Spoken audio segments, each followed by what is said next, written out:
the very interesting thing that I'm feeling when I'm reading your book is kind of feelings of excitement. You touched on it before, where you were talking about how we've been led to believe or conditioned to believe that aging is inevitable and therefore we're going to die. And we potentially are going to spend the last years of our life in suffering, perhaps with dementia or some other disease. When I was reading it, I really did feel myself having to think from a different perspective and kind of untrain myself. And then I actually put up a post on social media about how I'm quite determined to live longer. And it was actually amazing to see the mix of positive response and then some very negative people as well, saying that I was like selfish and I'm trying to play with the world order, and why would I want to be doing that? Like, I'm just wasting my time. What's your sort of response to critics like this? Like, what should I say?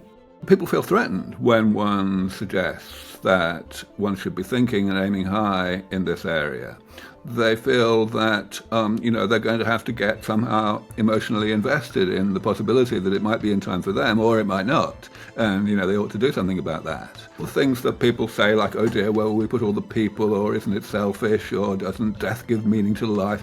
All of these things are indeed completely idiotic. I've been giving specific answers to these things for 20 years, so there's no shortage of those answers out there. But people just do not want to hear the answers.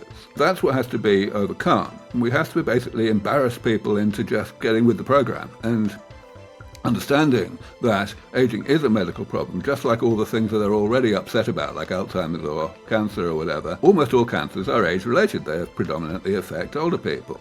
Obviously, Alzheimer's the same, atherosclerosis, osteoporosis, all of these things, people are completely comfortable saying, yes, this is a very bad thing, let's stop them from happening. But they are aspects of aging. They're just the aspects of aging that we've chosen to give disease-like names to. And we're not going to address these things properly without addressing everything else that goes wrong in aging that some people prefer to put in this bucket called aging itself and to not get upset about.